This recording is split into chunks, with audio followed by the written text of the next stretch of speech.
Hey folks, it's time for another Whiteboard Wednesday. I'm Brandt Krueger, and today we're going to be talking about what the hell is an event chatbot.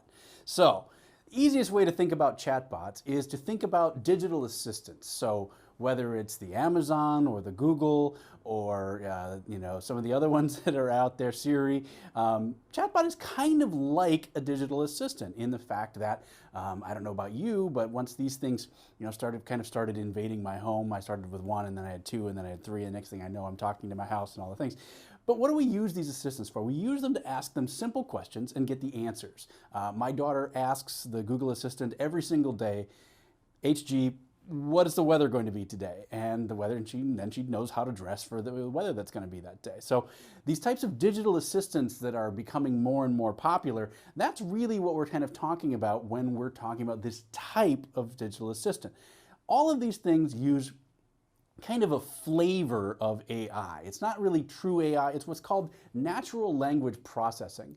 And that's what's kind of driving the ability to talk to these assistants in a really human sort of way. So instead of computer, give me the time or something along those lines, you're able to say, HG, I'm trying not to set off anybody's Google Assistant, so that's why I'm using phrases like Amazon and HG and things like that, because when people do those videos, it really happens to me all the time. So, HG, what's the weather today? Just like you would ask a normal person. So that's this kind of natural language processing where we're able to speak to our assistants in a very normal way and ask them questions in a very normal way.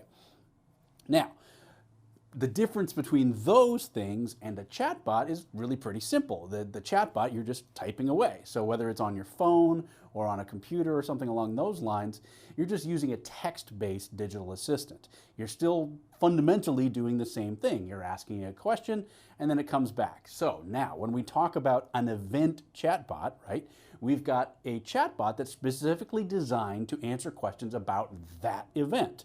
So you would go into your event app and potentially type in a question there, or you could go into, it can be embedded into your instant messaging app like WhatsApp or Facebook Messenger.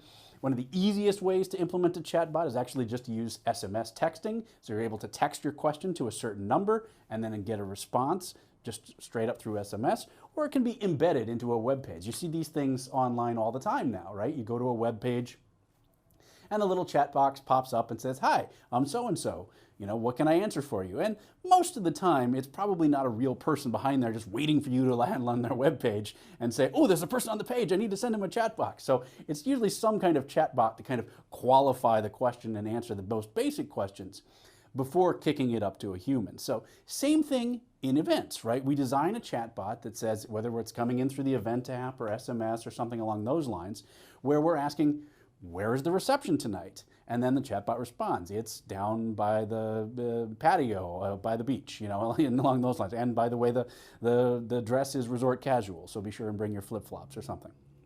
So when we're using chatbots in events, that's what we're doing. We're using it as a way to answer the most commonly asked questions in our events. So a lot of times, though, we get, much like a lot of technologies, there's been some pushback, and people are like, well, who wants to talk to a robot? And I think a lot of times this is stemming from, maybe, a little bit of a resistance to chatbots. It's this thing of, oh, who wants to talk to a robot? I think a lot of this stems, honestly, from phone trees, right? Where you have a simple question that you want to get answered. You call up the place and it's like, if you want to do this, press 1. If you want to do this, press 2. If you want to do this, press 3. And you're like, oh, you're waiting, you're trying to get to the one that you want, and okay, that's it. No, that wasn't the one that I wanted.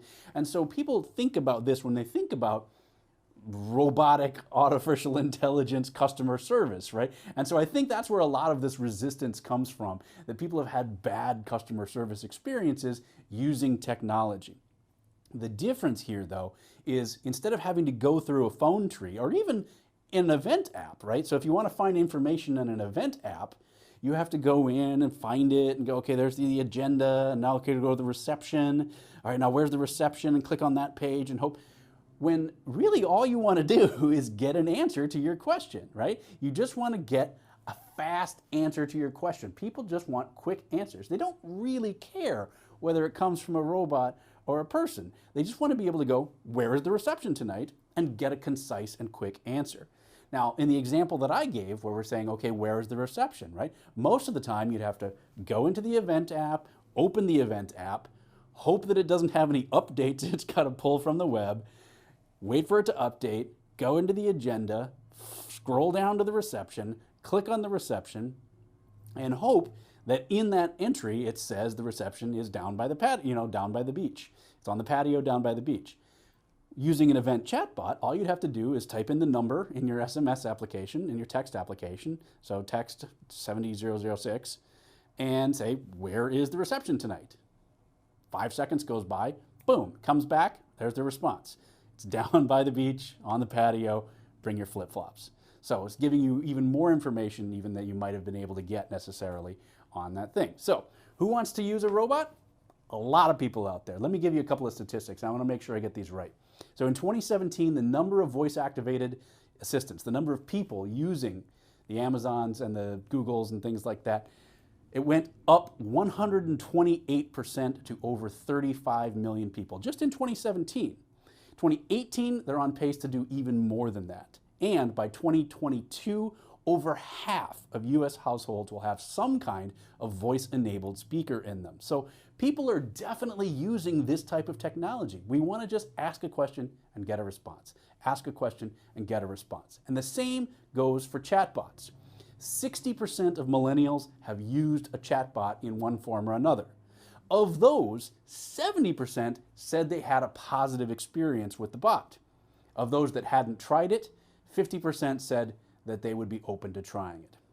So when we talk about who wants to talk to a robot, the answer is you do, apparently, based on these numbers. So there's a lot of demand out there. And let's face it, text messaging is something that appeals to all kinds of generations, right? So not just millennials. Everybody texts these days, whether you're 13 years old or 30 years old or 60 years old or 90 years old. We've got grandparents that are on Facebook Messenger. They're going back and forth with the kids. So people are actually quite open to the idea of texting in questions. So that's why this has become a very popular technology. Now, the question that comes up when we're talking about chatbots is, all right, what happens when it doesn't know the answer? Well, there's a lot of positive actually about this. So what happens is you're filling in all of those answers to the most common questions.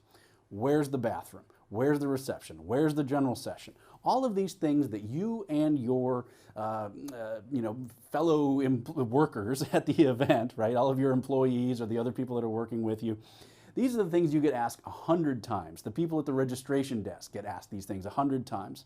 So you're able to kind of use this as the front line of question and answering, right? Answer all of those easy questions that you're having to get asked over and over and over again, freeing up your staff to do other things, to monitor, to be working on other things. You might even be able to reduce your staff a little bit, and we'll talk about that more in just a second. But for the least part, you're using a chatbot as kind of your frontline defense. They're asking all those simple questions. Now, what happens when you start getting asked questions that you hadn't anticipated? The good news is that most of these chatbots have the ability to then kick that up to a real live human. So if it happens is you start to see, oh, okay, we're getting asked about this now. Oh, we haven't been asked that before. And the real live human is able to answer back to the attendee that's got the question. So an example that's often given by one of the chatbot companies is that they were working on an event, they were using their technology, and right at the start of the event, they started seeing questions about where's the mother's room at the event? Where can a mom go and pump breast milk and those kinds of things, right? So where's the mother's room that we can have at this event? And they got one answer, and so they responded, and then they saw it again right away, and then they responded right away. And so they had 3 or 4 of these stack up right away and realized, oh, we don't actually have one of those set up. And so that gave them time to actually set one up. And so by the time more people started asking the question, they were able to respond to it. So what I'm trying to get at here a little sloppily, but hey, it's Whiteboard Wednesday, is to tell you that you can actually use chatbots to help you discover the questions that maybe you hadn't thought of already, and perhaps help you find a solution to those problems before it really becomes a problem. So you're able to actually say, oh boy, we're getting a lot of requests for this and a lot of requests for this. Let's fix that. Let's make that a thing. Rather than, if one person gets asked that question at the registration desk and another person gets asked that question, over on site in another part of the thing, you might not find out that till after the event or at the very least that night. So chatbots can help you identify the questions that you haven't thought of yet and react to them quickly. So that's going to be the key thing. Now, kind of the final question on all of this is, are you going to be able to replace humans with chatbots? And I think that's where some of the creepiness factor comes in and people get nervous and have a resistance to chatbots. Are you going to be able to replace humans? No. That's the simple answer. No. This is just another tool in the toolkit. At best, it might help you reduce your staff a little bit. So if you were normally going to be having a lot of people on staff at registration, just there to field questions or something like that, you might be able to reduce it. Even better, you might be able to put your staff to better use, right? So instead of getting rid of staff, you might be able to just have them, focus more on the areas that they're supposed to be focusing on or work on something else during the course of the thing. So that's kind of where we're at with chatbots as of right now. It's a great new technology. We're already starting to hear some people saying that they're replacing their event app and going 100% event chatbot rather than having an event app at all. So I really think we're going to start to see more and more people looking at chatbots as a real option for their event. You should consider doing so too. Let us know in the comments if you think this is something you might want to explore, or if you're one of the people that's like, no way will I ever have one of these at my event. Let us know why in the comments below.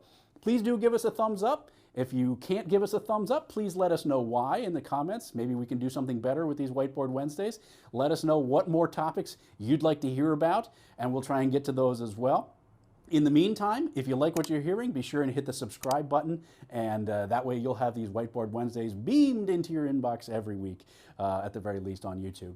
And so that's great. We hope you enjoyed the chatbots, and we'll see you next time on Whiteboard Wednesdays.